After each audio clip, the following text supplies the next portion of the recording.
This is breaking news. Andy Cohen finally speaks out on Real Housewives' reckoning. It's hurtful, but I have no regrets. Ex-Bravo stars are hurling charges and lawsuits over alleged sexism, racism, and substance abuse on set, but the network's golden boy says he is having the time of his life celebrating 15 years as the host of Watch What Happens Live. It's a frigid Sunday afternoon in April, and Andy Cohen is perched on a park bench, ruminating about the ups and downs, but mostly the ups, of his nearly 3-decade-long career in broadcasting. Occasionally, a passerby walks past and smiles, or shyly waves hello. This, it quickly becomes apparent, is a common occurrence for Cohen, 55, who seems to be something of the unofficial mayor of this cobblestoned, townhouse-lined neighborhood in downtown Manhattan, where he, and now his 2 children, Benjamin, 5, and Lucy, 2, has been living for 27 years. Everybody, it seems, loves Andy Cohen. Well, not everyone, but we'll get to that in a moment. He started his career in New York in his early 20s, a precocious, fiercely ambitious network executive with not-so-secret dreams of making it big in front of the camera as a TV host, despite being told by a mentor that he had no charisma. Today, he's not only a producer of one of the most successful reality franchises in television history, the one with all the housewives, but he spent 15 years as host of Bravo's much-buzzed about late-night talk show, Watch What Happens Live with Andy Cohen, on which everyone from Hillary Clinton to Mariah Carey has answered his jaw-droppingly blunt questions. He oversees 2 unruly radio channels on SiriusXM and hosts 2 shows himself. He has written 5 best-selling books about himself, naturally, and every New Year's Eve, he entertains millions of CNN viewers worldwide by getting wasted on camera with his pal Anderson Cooper. It's been a remarkable ascent for the fast-talking Jewish gay kid from Street Louis who turned out to have a lot more charisma than his former boss could see. And that rise has surprised and delighted nobody more than Cohen himself, who makes no bones about how much he adores being famous. Like a certain other Andy, he has a Warholian fascination with celebrity, especially his own. Even if it does sometimes make his dating life a tad complicated, he once got kicked off Grindr for impersonating Andy Cohen. Lately, though, Cohen has been dealing with something he's previously only had the good fortune to poke fun at: scandal. There's been a harassment lawsuit filed by 2 of his former housewives, stars alleging sexism on the set, among other charges. There have been accusations of drug use as well as alcohol abuse and even instances of on-set racism. Cohen is constrained by his lawyers from delving too deeply into the details of these allegations, though you get the feeling from his sometimes uncharacteristically taciturn demeanor that it's a subject he'd rather not discuss anyway. Still, he sits on this park bench for a couple of hours on this April afternoon, and for the first time answers questions about the accusations as well as some about his dating life, his decision to have kids,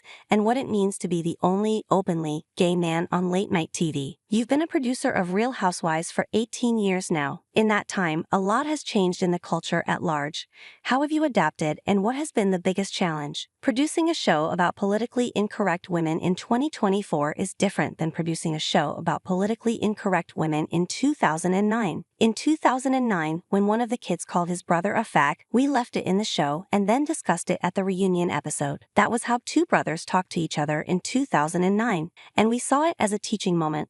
In 2024, you would immediately bleep that word, and it would trigger a whole furor. Today, someone on the show would probably say, "You can't say that word anymore," and then the viewers would go wild on Twitter. Sensitivities have changed over the years. Social media has a huge impact. There's not a lot of room for nuance these days. We are living in an outrage culture now, and everyone has had to adapt to that. Some critics have complained that you and Bravo have been slow to adapt in some ways. Egoni Williams, the first Black New York housewife, said she encountered pervasive racism on the show. "I can't speak to her particular experience, and I'm no longer in charge of programming decisions there, but I'm proud of all the work that Bravo has put into making their shows more representative of the country's demographics. George Floyd was an important cultural shift that forced us to look at all of our programming. Bravo made it a mandate to diversify its shows. I mean, they had a show, Summer House, that was like a bunch of white people in the Hamptons. Southern Charm was a bunch of white people tomcatting in Charleston.